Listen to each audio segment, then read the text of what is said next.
Halo teman-teman semua, kita kembali berjumpa dalam seri belajar logika untuk pemula. Nah, kemarin kita sudah mempelajari ya apa itu logika di video pertamanya.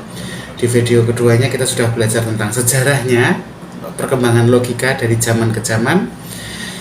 Nah, kali ini kita akan bicara tentang bagaimana logika versus emosi. Nah, sebelum sampai ke sana saya harus tanya dulu teman-teman. Pernah nggak teman-teman merasa kesal ketika melihat seseorang yang keras kepala dan nggak mau diajak mikir logis, tapi ngeyel gitu, tapi merasa dia berpendapat yang paling benar? Atau jangan-jangan kita sendiri pernah jadi orang semacam itu yang keras kepala dan menolak ketika diajak mikir lebih dalam, mikir lebih sistematik gitu. Nah, pertanyaannya kan adalah kenapa sih kita ini seringkali lebih mengikuti emosi kita daripada logika? Kenapa orang itu bisa sangat yakin pada sesuatu yang sebenarnya salah? Dan apakah logika dan emosi itu memang harus selalu bertentangan? Nah, dalam video ini kita akan membahas pertarungan abadi antara logika dan emosi. Kenapa banyak orang itu gagal gitu loh untuk mikir lebih jernih. Nah, terus pertanyaannya lagi, kalau memang kita sulit untuk berpikir jernih, gimana cara mengatasinya? Mari kita mulai teman-teman. Pertanyaannya kan begini sebenarnya, benarkah logika itu selalu berseberangan dengan emosi, ataukah dua entitas itu memang sungguh-sungguh berbeda gitu? Apakah memang harus selalu bertentangan? Nah, kalau kita bicara soal logika, kita tuh sedang bicara tentang pikiran yang jernih kan. Kita bicara tentang pikiran yang sistematis atau pikiran yang berbasis pada fakta. Nah, teman-teman, logika itu membantu kita menyusun argumen yang valid, dan kemudian dari argumen yang valid itu kita mengambil keputusan berdasarkan data, bukan perasaan. Nah, sedangkan kalau emosi itu sering dianggap sebagai sesuatu yang justru mengaburkan pikiran kita, membuat kita tuh bertindak terlalu spontan, atau bahasanya itu impulsif, bahasa lainnya. Bukankah kita sering teman-teman impulsif itu begini, percaya pada sesuatu ya tapi nggak ada buktinya, ya asal saja, asal ya aku percaya, impulsif, gerakan emosi yang tiba-tiba gitu. Nah, tapi pertanyaannya, apakah memang emosi dan logika ini bertentangan? Ya enggak juga sebenarnya. Karena faktanya kita butuh keseimbangan nih teman-teman, antara logika dan emosi dalam kehidupan kita sehari-hari. Kita nggak bisa terlalu memihak pada logika, karena kita juga harus mempertimbangkan empati, hati nurani gitu kan. Itu kan semua berasal dari emosi. Tapi kita juga nggak bisa terlalu memberatkan emosi dalam setiap keputusan-keputusan kita, karena apa yang sering kita putuskan berdasarkan emosi itu tidak punya dasar fakta yang jelas, sehingga orang bisa marah begitu saja tanpa ada dasarnya, tanpa ada logika di belakangnya. Nah, pertanyaan yang kedua kan kemudian, kenapa kemudian orang itu gagal berpikir secara jernih? Clarity, kejernihan. Jadi di dunia nyata memang harus diakui, saya sendiri itu seringkali gagal berpikir logis. Karena kalau saya refleksikan, saya kadang lebih mengutamakan atau mendengarkan emosi saya daripada fakta yang sesungguhnya, pikiran saya gitu. Bahkan saya kadang menolak pikiran saya karena emosi saya jauh lebih kuat. Nah, ada beberapa alasan ternyata teman-teman kenapa hal semacam itu terjadi pada kita. Yang pertama adalah adanya bias kognitif. Bias kognitif. Jadi otak kita ini itu seringkali membuat jalan pintas dalam berpikir. Jadi kita lebih suka menerima informasi yang sesuai dengan keyakinan kita daripada yang bertentangan dengan keyakinan kita. Jadi seperti begini, kita tuh sudah punya keyakinan dulu nih. Nah lalu otak itu seolah-olah bisa menjadi pembenaran. Kita hanya mendengarkan apa yang sesuai dengan apa yang kita yakini daripada apa yang sebenarnya. Nah itulah masalahnya. Makanya ini seringkali juga dalam bahasa filsafat itu sering dikenal sebagai confirmation bias. Confirmation bias itu artinya yaitu tadi, kita lebih suka menerima informasi yang sesuai dengan keyakinan kita daripada yang bertentangan dengan opini kita. Misalnya begini, kalau kita sudah yakin bahwa suatu teori konspirasi, misalnya teori konspirasi bumi datar itu benar, misalnya, karena kita sudah yakin, maka kita akan mencari berita-berita yang mendukung teori itu dan mengabaikan fakta bahwa sebenarnya bumi itu bulat. Kita bahkan menolak segala informasi-informasi yang sahih atau sahih yang membatalkan keyakinan kita. Nah hasilnya apa? Pikiran kita menjadi tertutup terhadap argumen-argumen yang lebih logis. Kita hanya mendengarkan argumen-argumen yang tampaknya logis, tetapi yang penting ekuivalen atau sesuai dengan keyakinan kita. Nah, yang kedua, alasan kedua kenapa kita seringkali tidak bisa berpikir jernih adalah karena emosi kita yang terlalu kuat sehingga mengalahkan logika. Saya selalu mengandaikan emosi kita itu suaranya jauh lebih keras dan memekakkan telinga daripada pikiran kita. Pernah nggak teman-teman lihat, atau mungkin mengalah teman-teman sendiri atau saya misalnya, marah di media sosial, ngamuk dan berdebat, tapi ketika marah dan berdebat itu kita sama sekali tidak mendengarkan lawan bicara kita dalam berargumen. Jadi asal kita marah aja. Itu kan terjadi ya, ketika emosi yang terlalu kuat itu kita kan karena emosinya terlalu besar, kita cenderung tidak peduli lagi pada logika, karena otak kita itu jadi lebih fokus pada bagaimana mempertahankan ego dan pembenaran diri kita daripada pada pencarian akan kebenaran atau perumusan cara berpikir yang sistematik. Otak kita tuh kayak nggak sempat untuk ngurusin itu, lebih ingin menanggapi emosi kita yang meledak-ledak akibat ego kita yang mungkin kesenggol gitu ya. Nah, kita akhirnya harus diakui dalam situasi seperti itu nggak lagi mencari yang mana yang paling logis, yang mana yang paling masuk akal, paling benar, tetapi kita mencari kemenangan. Kita tidak mencari kebenaran, tapi kemenangan. Nah, kemudian yang ketiga, penyebab dari kita tidak bisa berpikir jernih adalah karena faktor sosial dan budaya. Kadang teman-teman, lingkungan sekitar kita itu ya membuat kita sulit berpikir logis ya.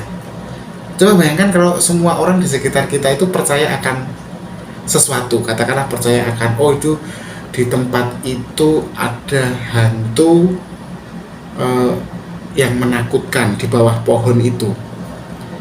Nah kita kan cenderung ikut saja tanpa benar-benar menganalisis apakah hantu itu memang ada atau tidak, apakah itu masuk akal atau tidak. Atau misalnya orang-orang di sekitar kita setelah terjadinya katakanlah banjir, hujan deras, terus kemudian mengatakan bahwa ini adalah hukuman Tuhan karena kita kemarin telah melakukan kesalahan. Nah karena semua orang mengatakan itu, kita bahkan kayak tidak punya pikiran untuk menyangsikan itu atau bener apa itu enggak, kita ya sudah ikut saja gitu, kita tidak menganalisisnya. Itulah teman-teman kenapa banyak orang percaya hoax, percaya mitos, percaya propaganda, karena mereka melihat banyak orang lain percaya juga gitu. Dasarnya cuma kebenaran itu menjadi benar karena banyak yang percaya, bukan karena kebenaran itu terbukti benar. Nah, pertanyaannya kan kemudian bagaimana caranya setelah 3 alasan tadi kita bisa tetap berpikir logis tanpa kehilangan sisi emosional kita sebagai manusia.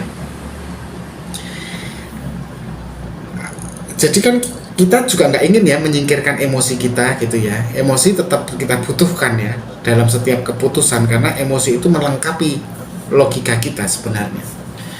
Tetapi pertama, agar kita tidak kehilangan emosi kita tetapi bisa tetap berpikir logis adalah sadari dulu bias kognitif kita sendiri. Coba tanyakan ke diri kita sendiri, apakah saya percaya sesuatu karena memang sesuatu itu benar, atau hanya karena saya ingin percaya?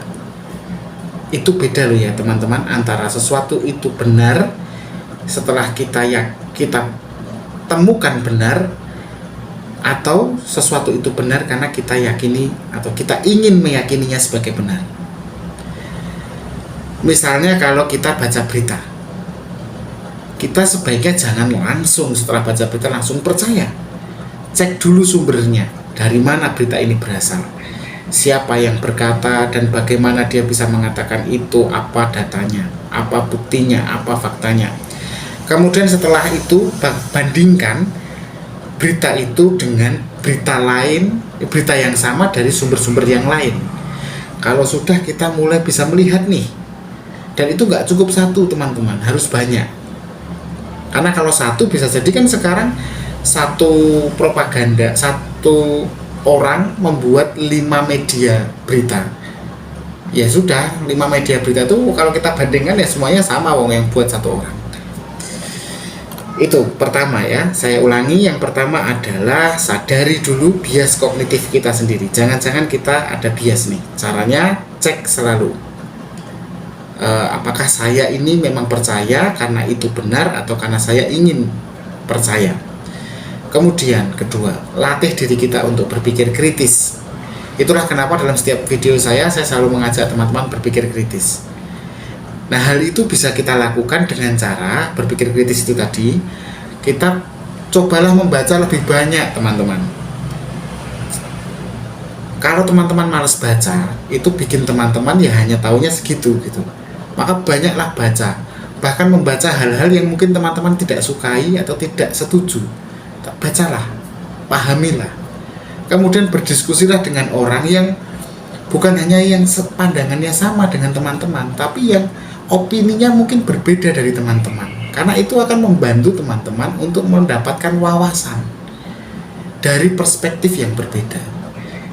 Lalu teman-teman juga bisa melihat masalah dari perspektif yang lain, dari sudut pandang orang lain, di mana teman-teman akan mulai menyadari bahwa apa yang saya pikirkan itu meski logis pun belum tentu menjadi benar atau masuk akal dalam konteks orang lain.